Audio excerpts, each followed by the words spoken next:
School of open ideas में आपका स्वागत है। मैं आजमगढ़ में हूं और हमारे साथ आज डॉक्टर सोनिका प्रकाश राय हैं।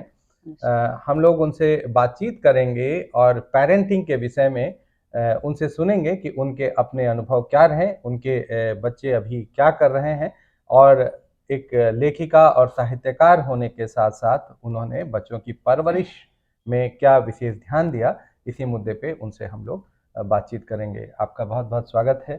धन्यवाद। तो आप सबसे पहले ये बताइए कि आपके टाइम में और अभी के टाइम में पेरेंटिंग में क्या बदलाव है? जी, हमारे टाइम में तो बच्चे जो थे, तो माँ-बाप जॉब वाले कम होते थे, हम्म। नौकरी कम करते थे। हम्म। लेकिन तब भी मैंने नौकरी की है। हम्म। मेरे बच्चे जब छोटे थे, लेकिन किसी कारणवश मुझे अपनी जॉब छोड़नी पड़ी। हम्म। फिर हमने बच्चों को लेकिन बचपन से ये सिखाया कि नौकरी आगे करना है, अपने पैरों पे खड़ा होना है। देखिए, जब बच्चे छोटे होते हैं, तो माता-पिता एक माँ-बाप का रोल होता है। हम्म। लेकिन जब वो बीच के पीरियड में आते हैं, यानी किशोरावस्था में आते हैं, तो माँ-बाप का रोल जो होता है, एक गुरु की भांति हो जाता है। हम्म। और जब वो थोड़े और बड़े हो जाते हैं, जैसे कि आज मेरी बेटी जो है वो एमटेक कर रही है और मेरा बेटा जो है वो बीएससी सेकेंड ईयर में है। तो कहाँ इस से एमटेक कर रही है? वो एमटेक जापान से कर रही है और बेटा जो है वो डीयू से बीएससी सेकेंड ईयर में कंप्यूटर साइंस से पढ़ रहा है। हम्म। अब इस उम्र में यदि हम सोचेंगे कि हम उनके गुरु हैं, माँ-बाप हैं, लेकिन हमें साथ में एक दोस्त की भांति भी रहना पड़ता है। हम्म। क्योंकि आज वो बाहर हैं, वो जिस दुनिया का सामना कर रहे हैं, उनके सामने तरह-तरह के चैलेंज आएँगे। हम्म। हम सिर्फ एक गुरु बन करके और एक माँ-बाप बन करके नहीं रह सकते। हमें हर कदम पे उनका साथ देना पड़ता है और उन्होंने मेरा वो दौर भी देखा है कि जब उनकी माँ ने खुद भी जॉब किया, नौकरी की और किस तरह से उन्होंने घर को भी देखा और सँभाला। तो बच्चों की पढ़ाई को लेके मतलब आपने क्या रणनीति अपनाई या किस तरह का उनको प्रेशर दिया या सहूलियत दी? कैसे जब वो स्कूल में थे, खासतौर से 9th से लेके 12th के बीच में, तब जी, आपने उनके लिए क्या विशेष किया? जी। मैं खुद भी मैं सीएचएस से पढ़ी हूँ, बनारस में। तो मेरा भी पढ़ाई का जैसे एक उस समय तो पढ़ाई इतना कॉम्पिटिशन भी नहीं था। हम्म। आज के बच्चे जिस कॉम्पिटिशन के दौर से जो है गुज़र रहे हैं, तो उनके लिए ये चीज़ था मैंने ध्यान दिया कि यदि मैं उन पे बहुत दबाव बनाऊँगी तो शायद वो इस चीज़ को वो परेशान हो जाएँ। तो इसलिए मैंने उनको एक टाइम टेबल जैसे उनका पहले से सेट कर दिया कि इतने बजे से इतने बजे तक तुम्हें पढ़ना है। और यदि परीक्षा का समय पास आ गया है तो उसके 1 महीने पहले से वो टाइम टेबल थोड़ा-सा मैंने अपने हिसाब से उन्होंने कहा कि आप ऐसे-ऐसे आप बनाइए तो मैंने जैसे-जैसे मैं भी उनको समय दिया। हम्म। मैंने भी समय दिया ये उनको। बहुत महत्वपूर्ण बात जी, है कि और उनको समझने की कोशिश की। स्वास्थ्य पे तो हर माँ देती है ध्यान, खाने-पीने पे, स्वास्थ्य पे, हम्म। हर चीज़ पे।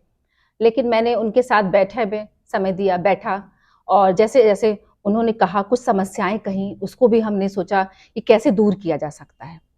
और इस तरह से बच्चे मेरे आगे बढ़े।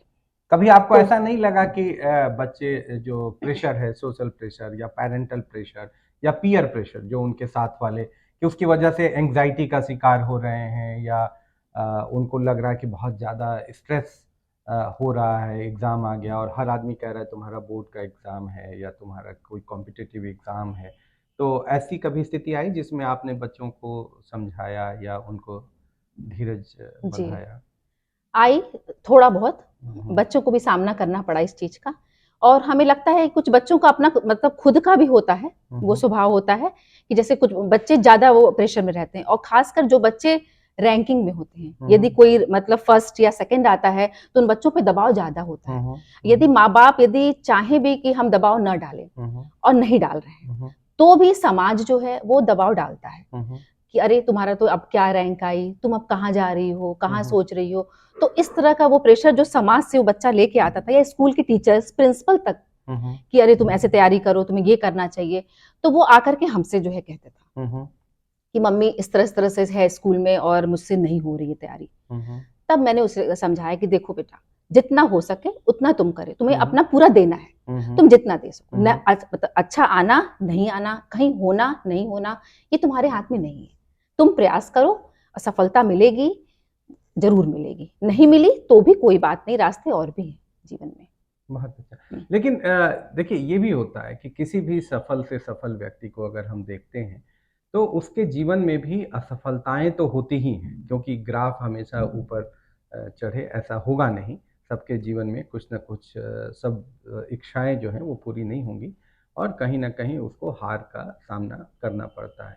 तो ऐसी कभी स्थिति बच्चों के सामने आए और उसके लिए वो तैयार रहें, क्या आपने इस पक्ष पे भी ध्यान दिया था उनको? जी, ऐसा हुआ है। हम्म। मतलब बच्चे ने यदि क्लास में जितना अच्छा वो करना चाहता था उतना अच्छा नहीं किया, हम्म। टीचर से भी कभी थोड़ा बहुत मतलब डांट पड़ गई या हम्म।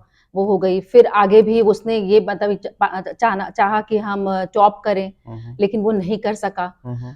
तो जहां तक माँ बाप का जो भी मतलब फर्ज हो सकता था, हम लोगों हम्म। ने उसका साथ दिया हम्म।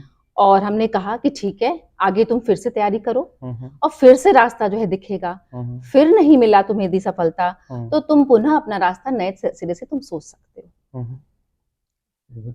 तो ये तो बहुत अच्छी बात है कि आपके दोनों बच्चे काफ़ी अच्छा कर रहे हैं और पढ़ाई के अलावा आपने और किन चीज़ों पे ध्यान दिया कि उनके पर्सनालिटी में वो चीज़ें भी होनी चाहिए जो एक बेहतर मनुष्य बनाती हैं, उसके लिए आपने कुछ प्रयास किया? जी, देखिए, बच्चों की जो सबसे पहली जो पाठशाला होती है वो उनका परिवार होता है, हम्म। जो घर से शुरू होती है हम्म। और उनके पहले गुरु उनके माँ बाप ही होते हैं। हम्म। तो बचपन से पहले तो उन्हें एक अच्छे संस्कार, एक अच्छे मतलब इंसान बनने की शिक्षा देनी चाहिए, हम्म। वो सबसे जरूरी है। हम्म। और किताबी ज्ञान तो उन्हें बाद में जो है मिलेगा, क्योंकि यही बच्चे जो हैं वो आगे जाते हैं समाज में, वो तरह तरह की परिस्थितियों का सामना करते हैं। तो इसलिए वो संस्कार तो मैंने बचपन से ही देने की कोशिश की कि बड़ों के साथ कैसा व्यवहार करना है। अपने स्कूल के छोटे से छोटे, यदि वो कोई भी, चाहे वो कोई भी पेशा हो, या वो चपरासी भी क्यों ना हो, हम्म। या मतलब फोर्थ क्लास भी क्यों ना हो, हम्म। और यदि वो प्रिंसिपल भी क्यों ना हो, सबके साथ एक रिस्पेक्ट से बात करना चाहिए। हम्म। और चाहे किसी के, जैसे कि बच्चों के साथ ये बचपन से होता था कि ये छोटी जगह है तो किसी के फादर किसी अच्छी मतलब जॉब में है, हम्म। किसी के थोड़े थोड़े कम में, थोड़े कम में, हम कह, इन सब का कोई फर्क नहीं पड़ता है। हम्म। हम्म। आदमी के पेशे से नहीं, आदमी अपने जो है अपने ज्ञान से, अपने व्यवहार से जानना चाहिए। और ये सब चीज़ों को बचपन से हमने सिखाया हम्म। और आगे अब देखते हैं। कभी बच्चे आपको तो ऐसा लगा कि जेंडर के कारण लड़की और लड़के में कोई भेद करना पड़ा आपको सोशल प्रेशर में? जी, मतलब मुझे तो जो है नहीं है, मेरे दिमाग में तो शायद ऐसा कुछ नहीं आया कभी। हम्म। लेकिन आजमगढ़, ये जो हम्म। जगह है, इस जगह पे बहुत ही था, बहुत हम्म। ज़्यादा था। हम्म। कुछ फैमिली में तो कम था हम्म। और मेरी फैमिली में तो बहुत ज़्यादा था। हम्म। क्योंकि मेरी बेटी ने भी बचपन में ही कहा था कि मैं पिकनिक जाना चाहती हूँ, हम्म। तो उसे पिकनिक जो है नहीं जाने दिया गया हम्म। और उसे जो है मना कर दिया गया। हम्म। और उसे स्कूल से वो कितने बजे तक उसे छोड़ना है, कितने बजे तक ले आना है, इस तरह की वो प्रेशर में बचपन से रही है। हम्म। और लड़कों से बात करनी है कि नहीं हम्म। करनी है, शायद वो मेरे द्वारा तो नहीं, लेकिन मतलब फैमिली में और लोग भी हैं, हम्म। तो उसको दिया गया। हम्म।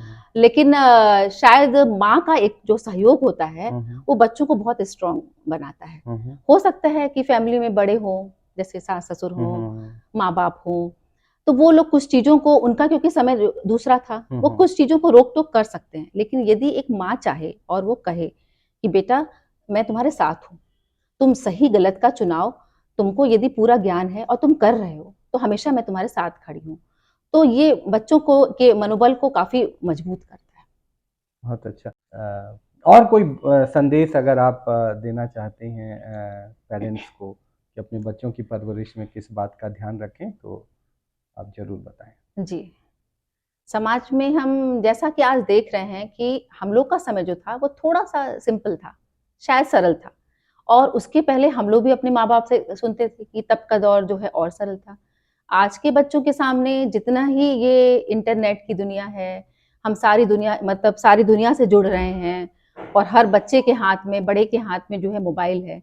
मोबाइल में यदि अच्छी भी जानकारी भी है, तो खराब जानकारी भी होती है और बच्चे सब कुछ जानते हैं। हम्म। तो इसमें हमें लगता है जहाँ तक कि बच्चों को क्या सही है, क्या गलत है, ये उनके सबसे करीब उनके माँ-बाप होते हैं। हम्म।